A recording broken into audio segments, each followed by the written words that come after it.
Andito kami sa Hospital Klinico San Carlos, guys. Dahil ngayon ang araw ng aking bakuna. Nakalagay sa Puerta P ako pupunta para sa bakuna. So, yung puerta dito, guys, G pa lang. Ayan, nakita nyo, Puerta G. Maglalakad pa kami ni Carissa ng malayo-layo. Kasi malaki itong hospital na to, guys. Ayan. Ay, trivia nga pala, guys. Ito rin yung hospital kung saan ipinanganak ko si Carissa.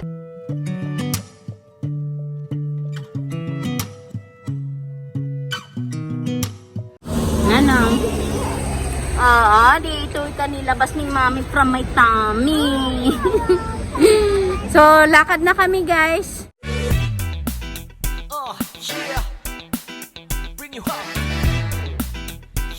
Ang haba ng pila, guys. We don't have to start the day. I just wanna stay. Even if we run late. This morning, let's take our time. Everybody needs a break. Sometimes I wait for just an hour more. What's the rush? Who's calling? Who's calling? I won't ask for much. All I want is sleeping on a Sunday. Hola, buenos días. Hola, te voy a hacer unas preguntas, ¿vale? Vamos a reforzar la información, ¿vale? Sí. Venga, Monarita, asunto Alcántara. Sí.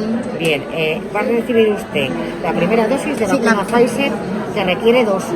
O sea, que recibirá un mensaje que dentro de 3 semanas tiene que volver a ponerse la siguiente. Vale. Le pregunto, ¿tiene usted alergias a algún medicamento? No, ¿Alguna vez ha tenido una reacción alérgica a algo que no supiera? no.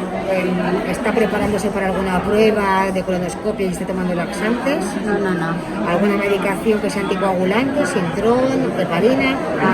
Bien, le cuento que la vacuna puede darle síntomas como la gripe, dolor de cabeza, dolor articular, dolor muscular, cansancio, debilidad, malestar, le puede dar sueño y le puede dar también fiebre. Si está usted muy molesta, puede tomar paracetamol cada 8 horas y en el brazo le puede doler, se le puede enrojecer y se le puede poner duro o inflamar. Para eso se puede poner hielo local cada 6 o 8 horas, 10-15 minutos, ¿vale? Cuando lo está grabando ahí ya se va a acordar. Sí, ¿Qué vale, brazo prefiere? ¿Este? Sí, aquí.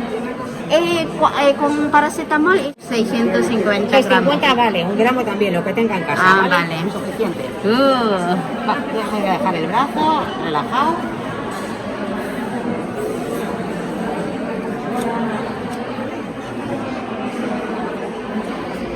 Bueno, pues para el pinchacito, relaja. Espera, vale. Eso es. Ahora, que se vea. Ya está. Ya está. Lo único que tiene que esperar en esa sala de 10 a 15 minutos que usted vea que se encuentra bien, que no se marea, se levanta sin avisar a nadie y se va. Vale, gracias. Pues nada. Ang dami palang nagpapabakuna. Dito na kami pinaupo sa sitio na interior kasi daming tao. Ang dami ng tao doon, puno na.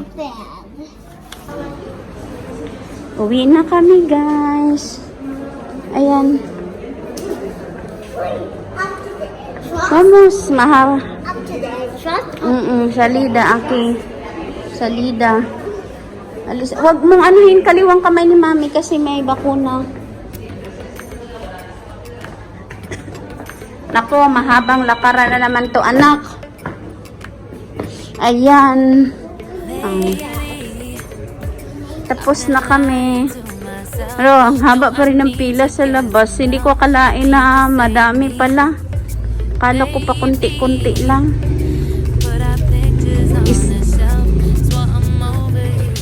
Haba pa rin ng pila.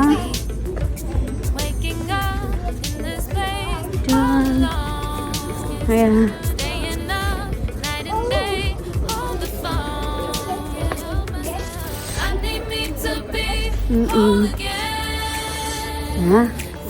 Diba? Pila. Ang haba. My gosh. Baby, saan tayo uwi?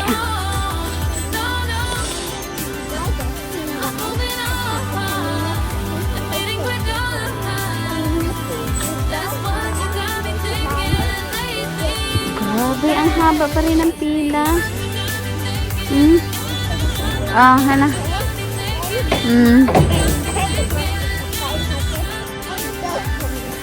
Oh, you need to walk, ha? Dito na kami sa bahay, guys, at ako'y inaantok. Feeling ko ito na yung side effect ng aking bakuna. Char. Char lang. Grabe, guys, inaantok talaga ako. Nasa left arm ko pina-inject kasi ito yung hindi ko tinatrabaho. Kasi ako mostly sa kanan ako na gumagalaw. Ito, tamad.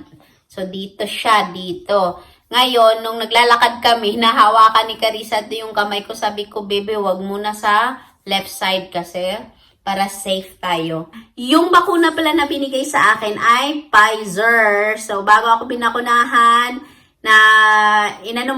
inorient muna ako kung ano yung bakuna na yon. So, alam natin, ang Pfizer ay 2 dose. So, dito kasi sa Spain, ayon sa pagkakaalam ko, 3 yung binibigay, Moderna, Pfizer, and ano ba yan? Nawala na ako. Epekto yata to sa bakuna, guys. Char.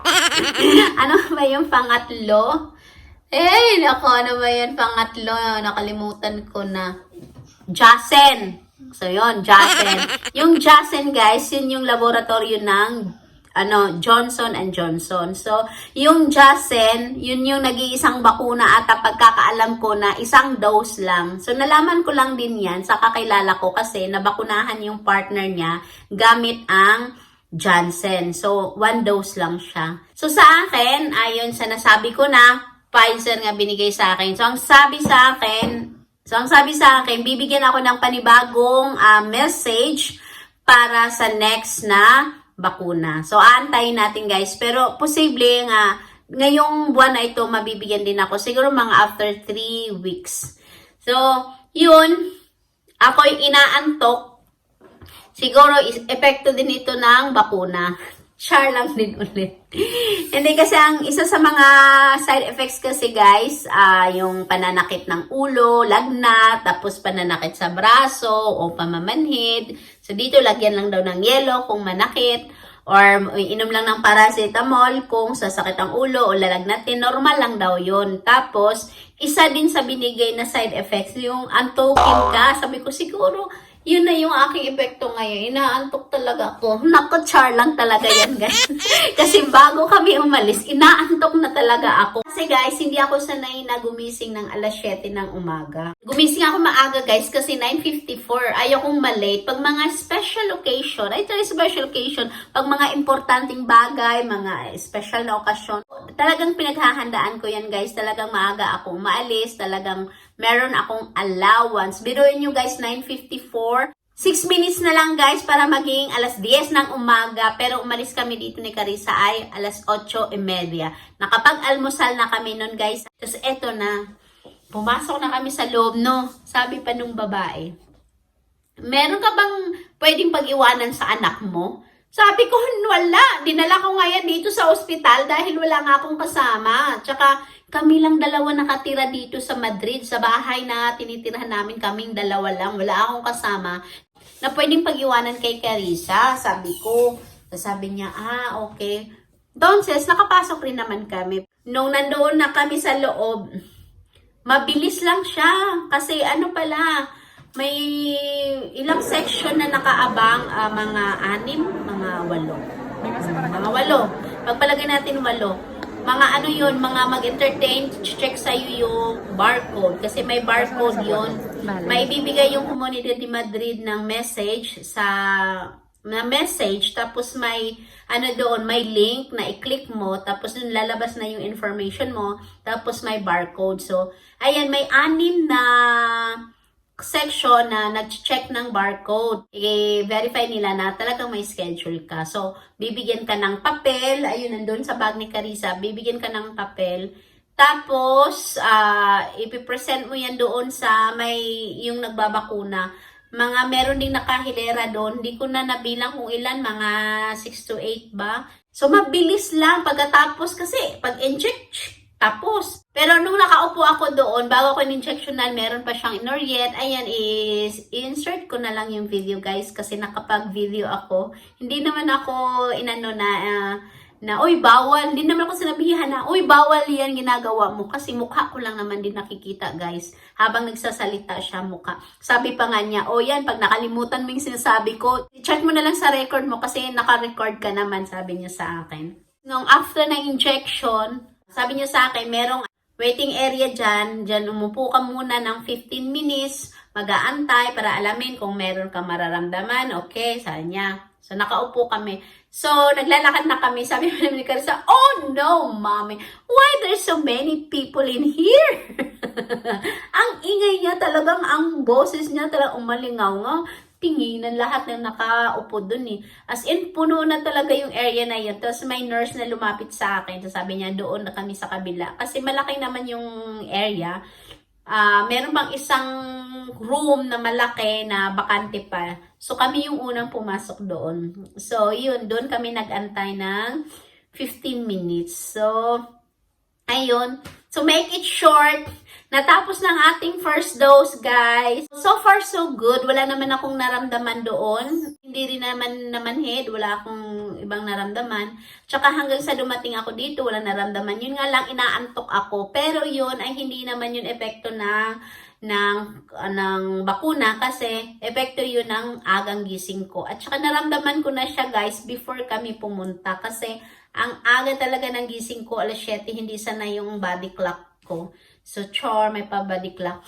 So, yun lang guys ang ating update dito sa Madrid. And, iidlip muna ako guys kasi nantok talaga ako. Iidlip lang ako habang si Carissa ay kumakain pa ng kanyang merienda. Say bye-bye anak. Bye-bye. Mag-bye-bye na kami guys. Salamat sa panunood. Salamat sa suporta. Bye-bye. Bye-bye.